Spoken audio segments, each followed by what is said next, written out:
poser, parce que le fait aussi de faire ce diagnostic, ça permet aux agriculteurs de se positionner, de savoir où il est. Et en termes de démarche de progrès, ça c'est toujours intéressant de voir après derrière qu'est-ce qu'il peut faire pour améliorer ses pratiques, modifier ses cultures éventuellement, modifier un certain nombre de choses sur son exploitation. Et derrière, il peut y avoir une valorisation économique, c'est par la vente justement de cette réduction de carbone. Et donc ça fait partie des nouvelles missions et des nouvelles rémunérations que l'agriculture peut avoir. Merci. On va ouvrir les questions à la salle. Donc je fais circuler ce micro-là. Oui. Alors, question de Jacques Mazurel. Face aux mutations que vous annoncez, et ô combien brillamment, pensez-vous que le rôle des SAFER est positif? Est-ce qu'il n'est pas un peu trop conservateur en protégeant des régions ou des secteurs où il serait possible de faire intervenir d'autres propriétaires qui arriveraient peut-être avec des moyens et des idées différentes?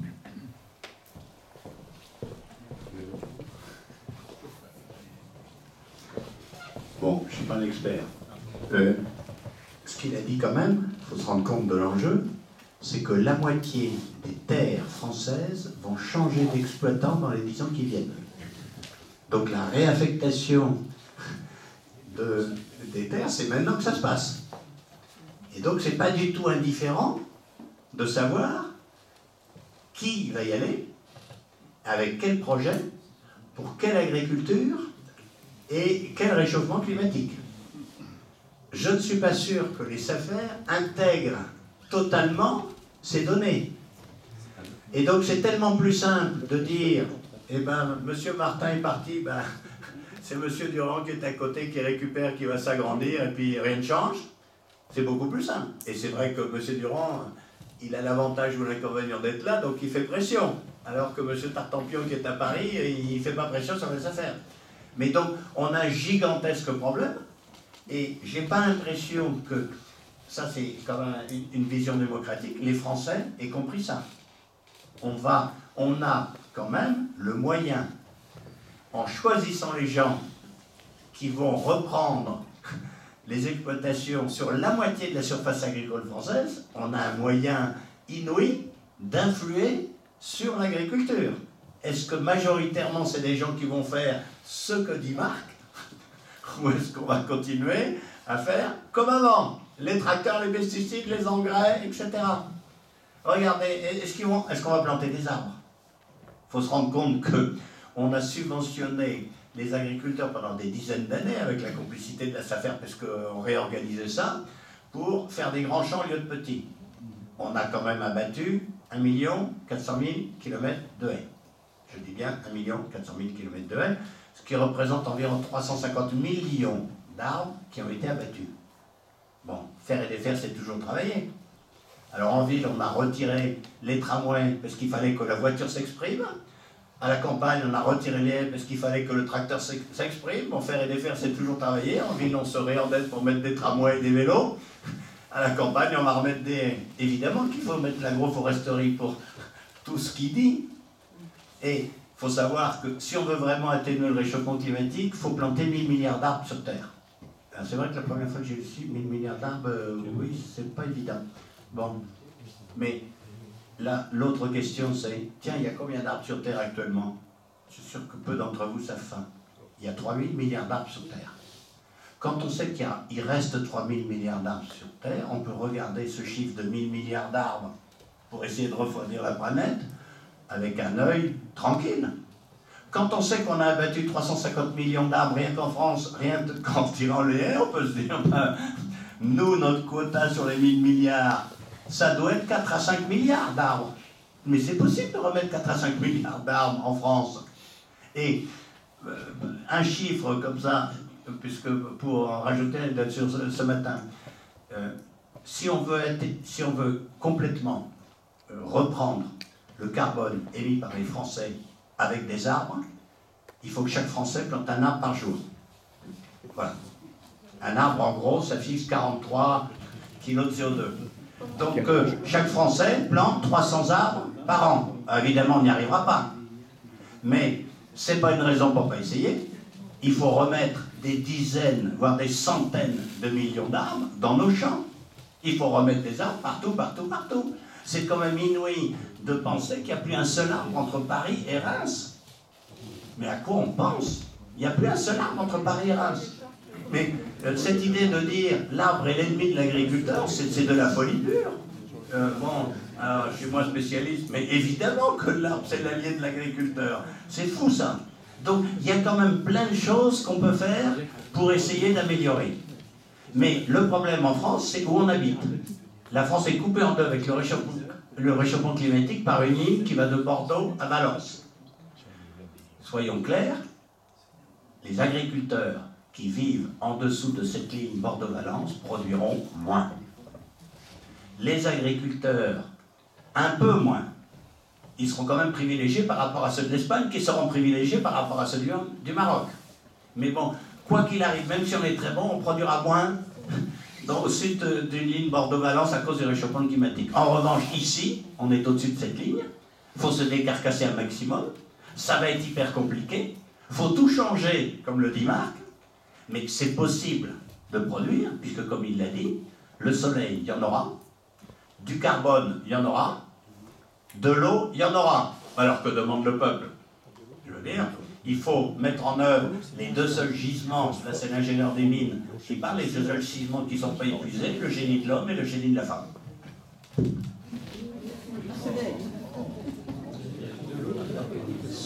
Sur la question des affaires, et pour compléter, mais effectivement, je n'avais pas le chiffre du nombre d'arbres qui ont été enlevés, mais au sortir de la guerre, on a demandé à l'agriculture de produire et de nourrir la France. Je rappelle quand même que c'était nos colonies qui nous alimentaient fortement, et le blé, il venait d'Algérie. Et aujourd'hui, à l'époque. Donc, et on a demandé aussi à la population rurale de retourner dans les usines, et on a réindustrialisé aussi la France. Ce n'est pas les affaires qui ont accompagné, c'était l'administration par les directions départementales de l'agriculture qui ont fait les remembrements. Ça s'appelait comme ça à l'époque. Aujourd'hui, on parle de réaménagement foncier. Le rôle des affaires aujourd'hui, et on est dans les conseils d'administration, nous la profession, à côté des collectivités locales, que ce soit les départements, les régions, et les attributions se font en fonction de priorités. Et justement, l'installation fait partie des priorités dans l'attribution des affaires. Et je dis que si on n'avait pas cet outil-là en France aujourd'hui, eh bien ce serait le libéralisme. Donc c'est l'exemple que vous citiez, c'est celui qui mettra le plus cher sur la table, qui aurait le foncier. On a cette chance en France d'avoir une agriculture, on a une agriculture encore familiale, et justement, la SAFER permet aussi de gérer ça. Elle permet aussi de gérer dans des grands ouvrages, alors je pense quand il y a eu des lignes LGV, quand il y a eu des autoroutes, d'anticiper le stockage de foncier, justement pour pas que ce soit les agriculteurs et les propriétaires qui sont directement concernés par l'emprise, qui prennent de plein fouet le prélèvement, mais par du stockage de foncier, on peut atténuer et faire que l'emprise soit mutualisée, j'allais dire, sur un nombre d'agriculteurs et des propriétaires plus important pour éviter d'avoir des gens qui se retrouvent avec des exploitations complètement ridicules en termes de surface. D'autres questions? Oui, j'arrive.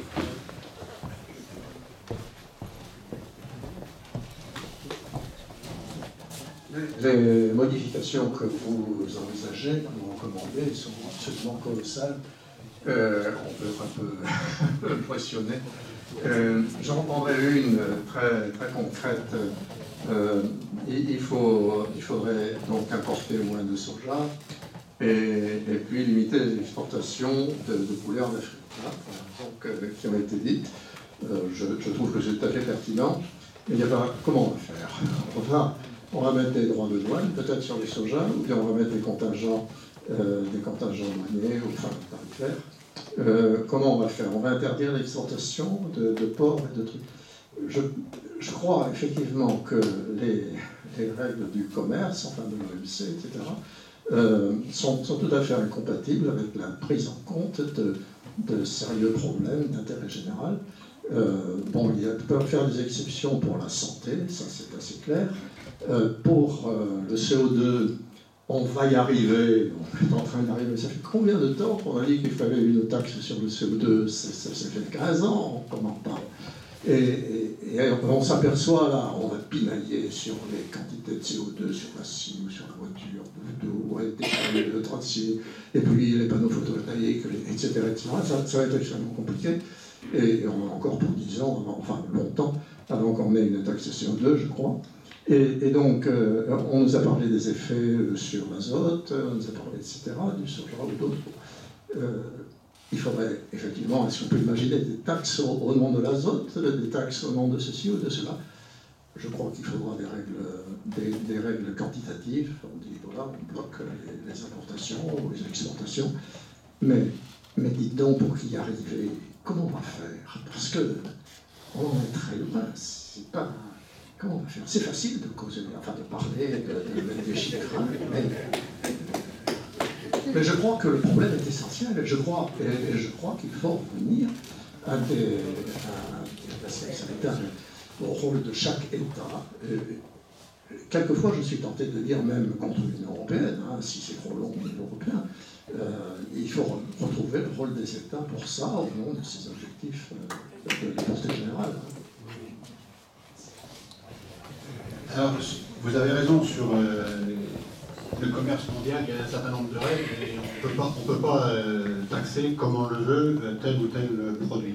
Donc c'est pour ça qu'en France, et moi vous avez cité le soja, en Poitou-Charentes, j'ai un certain nombre d'entreprises laiteries en premier depuis 15 ans pour certaines. Alors du beurre que vous pouvez connaître, c'est le beurre d'échiré, c'est le beurre de Panty, c'est un certain nombre de fromages aussi, qui ont mis dans leur cahier des charges justement que les protéines étaient non OGM, comme c'était du soja. Aujourd'hui, on a une usine de trituration pas loin d'ici, dans la Vienne, qui fait de l'huile et qui a du tourteau de colza. Donc un certain nombre de choses se font avec de la production locale. On a l'ambition sur le nord de la Nouvelle-Aquitaine de faire 10 000 hectares de soja de pays. Et derrière, donc, pour avoir une production locale. Alors la difficulté, parce que ce n'est pas les exploitations qui font le soja qui forcément le consomment, et puis il faut le transformer. La difficulté, c'est d'avoir un rendement correct, un prix correct, et c'est une des cultures qui a besoin d'eau en été, parce que c'est une culture qu'on sème au printemps et qui est récoltée courant de l'été, et il y a un besoin d'eau important. Mais là aussi, c'est comment on est acteur sur nos territoires. Alors sur la taxe carbone, la profession avait milité sur cette taxe carbone à l'entrée de l'Europe. Bon, oui, quand est-ce qu'on la verra? Il y a un autre outil et le président de la République l'a cité, c'est les clauses miroirs. En fait, c'est qu'on importe en Europe, en France, mais il faut que ça soit plutôt fait au niveau européen, on importe en Europe ce qui peut être produit en France. C'est-à-dire, si un tel et tel produit est interdit dans notre pays, on ne peut pas l'importer. Parce que sinon, c'est un peu trop facile, on se met des contraintes, et puis on devient déficitaire en telle et telle production, et puis qu'est-ce qu'on fait? On va l'acheter à l'étranger, et puis on l'achète à l'étranger avec des modes de production qui, pour nous, agriculteurs, sont interdits chez nous, mais peuvent l'être autorisés dans d'autres pays. Monsieur Redodo, juste gardez le micro encore un instant, s'il vous plaît, parce que vous pourriez peut-être dire justement les productions pour lesquelles la France est maintenant déficitaire et est obligée d'importer, alors qu'il y a 20 ans, elle ne l'était pas. Alors, on est toujours déficitaire en protéines, ça c'est il y a plus de 20 ans, parce que c'était les accords dans les années 70, alors je ne sais plus comment c'était les accords à l'époque, avant le GATT, où la France, on avait dit l'Europe vous produisez des céréales et nous, Amérique du Sud, on produira de la protéine. Et ça, il y a des accords internationaux et on peut difficilement y déroger. Et sur les... Mais maintenant on peut, maintenant. On peut. Oui, mais il faut trouver... On peut. L'accord de la COP 21 prévaut sur les accords commerciaux. Donc c'est le moment, c'est la COP26, c'est le moment, le plan protéinique, c'est le moment ou jamais. Alors, le plan protéique qui a été mis en place au niveau de l'Europe aussi par rapport à la réforme de la PAC, oui, mais il faut trouver des cultures qui ont une rentabilité. Non, on mettra des droits de douane. Précisément, on ne peut pas être compétitif sur les légumineuses aujourd'hui. Il n'y a pas que le soja. N'oublions pas les luzernes aussi, ça peut alimenter des bovins, il n'y a pas du tout de soja. Mais on peut aujourd'hui, sachez-le, on peut se mettre des droits protéiniques. Et les taxes sur le carbone, on peut mettre des taxes sur le carbone de l'engrais de synthèse, par exemple, l'engrais azoté de synthèse. Les gens font des protéines. On n'est pas obligé, c'est pas que des taxes carbone pour les gens qui vivent loin dans la banlieue et qui ont des transports en commun. Non, regardons les choses, c'est la COP26 là maintenant, c'est maintenant. Il y a une fenêtre de tir, ou jamais. Mais la COP21, ça prévaut sur les accords commerciaux. À l'organiser des règlements différents, on gagnerait. Surtout, non, mais je veux dire, oui, c'est un Ayons courage. Alors, oui, ayons courage. Je veux bien rajouter quelque chose quand même. Parce que on ne peut pas arrêter le commerce international. D'abord, moi je fais la différence entre l'Europe et le reste du monde. Mon pays pour l'alimentation, il s'appelle l'Europe. Il ne s'appelle plus la France. Moi, ça me choque aucunement qu'on achète des fruits et légumes en Espagne. On vend plus de nourriture à l'Espagne que l'Espagne nous en vend. Et on a eu un crash test incroyable, quand même, finalement, de la politique agricole commune, ça a été le Covid. On est 450 millions en Europe. La majorité des Européens vivent dans des régions qui ne sont pas autonomes en agriculture. Une bonne partie des pays européens ne peuvent pas se nourrir eux-mêmes. La Norvège ne peut pas se nourrir elle-même. L'Angleterre, par exemple, les Anglais, quand ils ont voté pour le Brexit, je ne suis pas sûr qu'ils aient compris que les pays anglais sont totalement incapables de nourrir les Anglais. Hein, bon. Et les 450 millions mangés. Bon, donc ça, c'est pas rien. Moi, ça ne me choque pas qu'il y ait de la nourriture qui franchisse les frontières intérieures de l'Europe. Mais ce n'est pas suffisant. L'Égypte n'arrivera plus jamais à se nourrir. L'Égypte, c'est 120 millions de personnes sur un désert traversé par une rivière. Il n'y a que 4% des terres cultivables. On ne peut pas nourrir 120 millions de personnes sur 4% des terres. Et le Bangladesh n'arrivera plus jamais à se nourrir. C'est la plus grande densité au monde. Et en plus, ça va être inondé. Il va falloir réduire d'un tiers le pays. Mais personne ne se choque du fait que les paysans japonais sont incapables de nourrir les Japonais. Donc il y a des pays qui peuvent faire du surplus et il y a des pays qui, du fait des conditions naturelles, du rapport entre la terre et le nombre de gens, ne peuvent pas se nourrir. Donc on ne peut pas arrêter purement et simplement le commerce international. Maintenant, tout bateau de blé subventionné français qui débarque dans le port de Dakar, c'est 500 personnes de plus dans le bidonville de Dakar. Puisqu'on amène à Dakar de la nourriture qui est produite avec une productivité infiniment meilleure et en plus subventionnée, qui vaut moins cher que la nourriture produite localement. Donc, il y a pays et pays. L'Afrique doit manger de la nourriture africaine, fondamentalement. Et il n'y a pas un seul pays qui soit bon en agriculture en Afrique. On peut tous citer des pays bons en agriculture en Amérique latine, tous citer des pays bons en agriculture en Asie, et pas en Afrique. Donc on peut être optimiste, les marges de productivité sont gigantesques. Si vous regardez la carte de l'Afrique, allez, l'Angola plus la République démocratique du Congo, c'est l'exact pendant du Brésil. Le Brésil est un très gros pays exportateur de matières premières agricoles. En République démocratique du Congo, on a faim. Cherchez l'erreur. Ah ben oui, ben, ils ont du pétrole, ils ont du cuivre, etc. Ça se marie très mal. Voilà. Quand on a le grand malheur d'avoir du pétrole, on a faim. Parce que, je veux dire, richesse naturelle, État faible, et tout le reste des grandes puissances veulent, ben, ça veut dire que tu as droit à la guerre civile, au massacre, aux enfants soldats, etc. Donc il faudra probablement attendre la fermeture de la dernière mine de diamants en République démocratique du Congo pour que la République démocratique du Congo soit vraiment ce qu'elle devrait être, un grand pays agricole. Et c'est vrai que c'est en partie pour ça qu'on a cette nouvelle colonisation, le land grabbing. Si tous les riches du monde, et entre parenthèses, il n'y a pas que les Chinois, il y a aussi beaucoup de Français qui achètent des terres dans les pays pauvres. Si tous les riches du monde achètent des terres comme des malades, en graissant la pâte, enfin louent pour pas cher, pour 3 francs 6 sous, parce que l'avantage des terres là où les gens crèvent la faim, c'est qu'elles sont pas chères. Mais s'ils le font, c'est qu'ils savent qu'on peut produire beaucoup plus. Je ne vois pas quelle fatalité fait qu'on ne produit que 2 tonnes à l'hectare à Madagascar de riz, alors qu'on produit 8 tonnes de riz dans la vallée du Nil. Donc que M. Daewoo, fabricant de voitures en Corée, se dise « je graisse la patte du président de Madagascar pour louer pour pas cher le tiers de Madagascar pour faire du maïs pour nourrir les cochons des Coréens », c'est logique.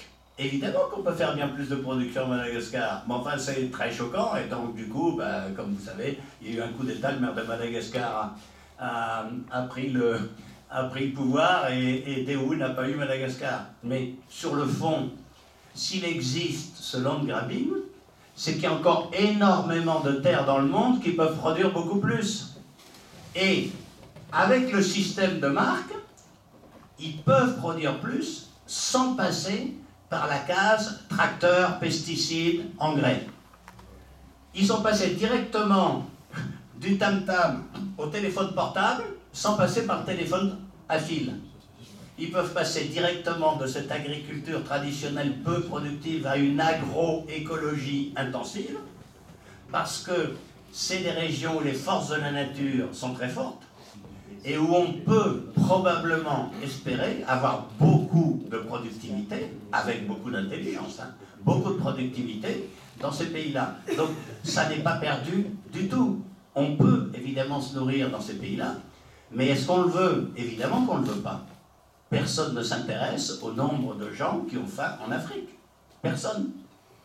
Et donc c'est quand même pas normal qu'il y ait encore autant d'enfants qui meurent de faim sur Terre qu'en 1900. Il y a autant de gens qui ont faim, les 800 millions comme 1900.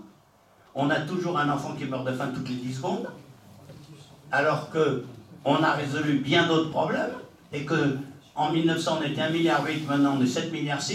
On a réussi à nourrir 6 milliards de gens de plus, et il y a toujours un enfant qui meurt de faim toutes les 10 secondes. Bon, est-ce que ça, c'est un vrai problème qui nous intéresse? Parce que si ça nous intéresse, le problème, c'est de ne pas nourrir les gens qui ont faim. Le problème est de ne pas empêcher les gens qui ont faim de se nourrir eux-mêmes. Excusez-moi, on est loin du réchauffement climatique. Je vois encore une question devant.